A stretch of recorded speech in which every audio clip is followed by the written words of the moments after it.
శ్రీ గణేశాయ నమః. శివానంద లహరి 76వ శ్లోకం. భక్తిర్మహేశ పద పుష్కరమావసంతి కాదంబినీవ కురుతే పరితోష వర్షం సంపూరితో భవతి యస్య మనస్తటాకః తజ్జన్మ సస్యమఖిలం సఫలం చ నాన్యత్. భక్తి యొక్క మహోన్నత ప్రయోజనం ఏమిటి అనేటువంటిది ఇక్కడ మనకి శంకర భగవత్పాదులు చూపిస్తున్నారు. ఇందులో మనందరికీ తెలిసిన విషయం ఒకటి ఉంది. లౌకికంగా కూడా ఆకాశంలో మేఘం అంటే ఏంటంటే నీటితో నిండినటువంటి వాహం ఉంటారు. ఆ మేఘం వచ్చినట్లయితే వర్షం అనేటువంటిది వస్తుంది. అప్పుడు ఆ వర్షపు నీరంతాను పంట పొలాల పక్కన ఉండేటువంటి చెరువుల్లోకి చేరుతుంది. ఆ నీరునేమో పంట పొలాలకి పంపిస్తారు. అప్పుడు ఏమవుతుంది? పంట శుభ్రంగా పండుతుంది. ఇదే కదండి, ఇంకో మార్గం ఏం లేదు కదా పంట పండడానికి.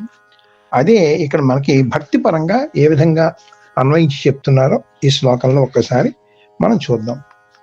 భక్తి అంటే భగవంతుని మీద ప్రేమయే భక్తి అనమాట. అది ఆ భగవత్ సేవ అనుకుందాం కాసేపు. మహేష పద పుష్కరం, పుష్కరం అంటే ఆకాశం అనమాట. ఈశ్వర పాదరూపమైనటువంటి ఆకాశం అనమాట. ఇది ఆవసంతి కాదంబినీవ,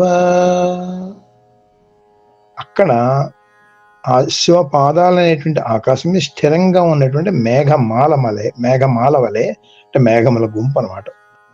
పరితోష వర్షం, ఆనందం అనేటువంటి వర్షాన్ని కురిపిస్తోంది.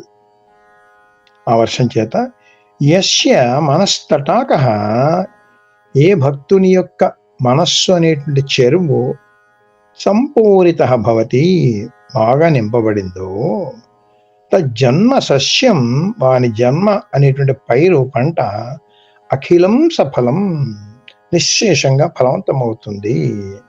తదితరంచ నా, ఇంకా ఏ విధంగా కూడా అది కుదరదు అని ఇక్కడేమో చక్కటి పోలిక చెప్పారండి.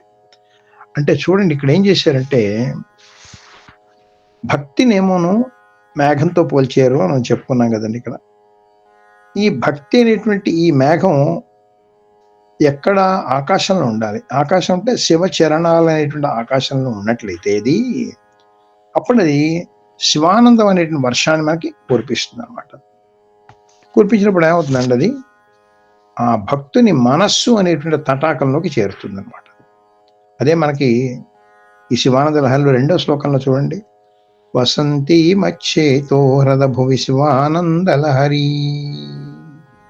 మనస్సు అనేటువంటి మడుగులోకి చేరాలంటే కూడా అప్పుడు ఆ శివానందం అనేటువంటిది భక్తుని యొక్క మనసులోకి వెళ్ళినట్లయితే ఇంకేముందండి? ఆనందమయం కదండి, శివమయం కదండి అంతా కూడా మనసులో కూడా. అప్పుడు ఏమవుతుంది? జన్మ సాఫల్యం కలుగుతుంది అనమాట. అదే జన్మ సస్య సాఫల్యం భవతి అని చెప్పారనమాట. నా అన్యత్, ఇంకే విధంగా కూడా కుదరదు అని చెప్పారనమాట. అదే చూశారు, నాణ్య పంథాయనాయ విద్యతే అని మనకి శృతివాక్యం ఉంది కదండి. అంటే ఇంకో మార్గం లేదు. మార్గం వల్ల ఏంటన్నమాట? శివ పాదాలని మనం పట్టుకోవాలి. పట్టుకున్నట్లయితేనే అప్పుడు నీకు శివానందం అనేటువంటి వర్షం అనేటువంటి లభిస్తుంది. అప్పుడు ఈ శివభక్తి అనేటువంటిది ఏమో శివభక్తి అనేటువంటి మేఘం శివ పాదాలు అనేటువంటి ఆకాశంలో ఉన్నట్లయితే, శివానందం అనేటువంటి వర్షం కురిసినట్లయితే ఈ భక్తుని యొక్క జన్మ సాఫల్యత కలుగుతుంది అని చక్కగా ఈ శ్లోకంలో మనకి శంకర భగవత్పాదులు అత్యంత సులభ మార్గమైనటువంటి భక్తి ఏ విధంగా ఉంటుంది అనేటువంటిది ఇందులో చక్కగా చెప్పారు. ఆ శ్లోకం మరొక్కసారి మళ్ళీ మనం చదువుకుందాం. భక్తిర్మహేశ పద పుష్కరమావసంతి కాదంబినీవ కురుతే పరితోష వర్షం సంపూరితో భవతి యస్య మనస్తటాకః తజ్జన్మ సస్యమఖిలం సఫలం చ నాన్యత్. నమః శివాయ. తర్వాత శ్లోకంలో ఏం చెప్పారో కూడా మళ్ళీ చూద్దాం. నిజమైన భగవద్భక్తుని భక్తి ఎలా ఉంటుందంటేట, ఆ భగవంతుని మీద ఏ కారణం చేతన క్షణకాలం విస్మరణ కానీ కలిగినట్లయితే కూడా ఆ భక్తులు ఓర్చుకోలేక వెలవెలాడిపోతారట. ఈ భావాన్ని శంకరులు దృష్టిలో పెట్టుకుని మనకు శివానంద లహరిలో 77వ శ్లోకం అందించారు. ఆ శ్లోకం ఒకసారి చూద్దాం. బుద్ధి స్థిరా భవితుమీశ్వర పాద పద్మసక్త వధూర్విరహిణీవ సదా స్మరంతి సద్భావనా స్మరణ దర్శన కీర్తనాది సమ్మోహితైవ శివమంత జపేన వింతే.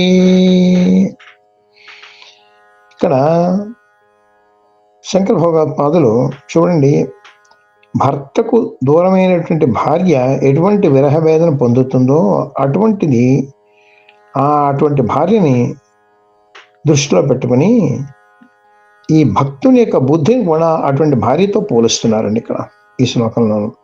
ఇప్పుడు ఈ శ్లోకంలో ఉండే ప్రతిపదార్థం ఒక్కసారి మనం గమనించుదాం. విహరణీవ ధూరివ, భర్తృ వియోగం పొందిన భార్య వలె. అంటే ఏంటి? ఏ కారణం చేసినా భర్త దూర ప్రాంతాలకు ఇది వెళ్ళినట్లయితే భర్త గురించే నిరీక్షిస్తూ ఉంటుంది ఎప్పుడు కూడా, అలాగనమాట. అలాగా బుద్ధి, ఈ భక్తుని యొక్క బుద్ధి, అంటే భక్తుని యొక్క బుద్ధిని అక్కడ విరహవేదన ఉండే భార్యతో పోలుస్తున్నారు. శివమంత్ర సేవ సమ్మోహితైవ, శివమంత్ర జపంతో సమ్మోహితం చెందుతుందట. అంటే ఆ భక్తుడు ఎప్పుడు కూడా ఆ శివమంత్ర జపంతో మైమరిచిపోయి తన్మయుడిపోయి ఉంటాట, తదేక దృష్టితో ఉంటాట. సద్భావన స్మరణ కీర్తనాది దర్శన కీర్తనాది, ఎప్పుడు కూడా ఆ శివభావన, ఆ శివస్మరణ, ఆ కీర్తనలు చేస్తూ ఆ శివ దర్శనానికై పరితపిస్తూ ఉంటాటండి. అది సదా పాద పద్మాసక్త, అలా నిరంతరం కూడా ఆ శివపాద పద్మంపై ఉండే ఆసక్తితో వింటే తదేక దృష్టితో విచారపడుతూ నిరీక్షిస్తూ ఉంటుందట ఆ భగవంతుని, ఆ భక్తుని యొక్క బుద్ధి. అంటే ఇక్కడ ఏమిటనమాట, ఈ బుద్ధి ఆ శివుడి దగ్గర నుంచి, ఆ భగవంతుడి దగ్గర నుంచి దూరం అయిపోయిందేమో అని బాధపడుతుంది అనమాట. అందుకని ఆ శివపాద పద్మాన్ని ఎప్పుడు దర్శించాలా అని నిరీక్షిస్తుంది అనమాట. దాంతో తహతహలాడిపోతుంది, విరహవేదన చెందుతోంది. దేని గురించి? ఆ శివపాద పద్మాన్ని ఎప్పుడు దర్శిస్తానా అనేటువంటి దాంతో ఎప్పుడు కూడా ఆ శివ కీర్తనలు, శివ భజనలు, శివస్మరణలు ఇవన్నీ చేస్తూ ఆ శివ దర్శనం, ఆ శివపాద దర్శనం నాకు ఎప్పుడు అవుతుంది అని చెప్పేసి అలాగా నిరీక్షిస్తూ ఉంటుందన్నమాట. అంటే ఇది భగవంతునిపై ఉండేటువంటి విరహం కూడా ఇది ఒక పరాభక్తిని సూచిస్తుంది అనమాట. ఇటువంటి భక్తి మనకి గోపికల్లోనూ, తర్వాత మీరాబాయిలోను, రాధలోను, అలాగే రామకృష్ణ పరమహంసలు ఇటువంటి మహాభక్తుల్లో కనబడుతుంది అనమాట. ఏంటి భక్తి తన్మయత్వం అనమాట అది.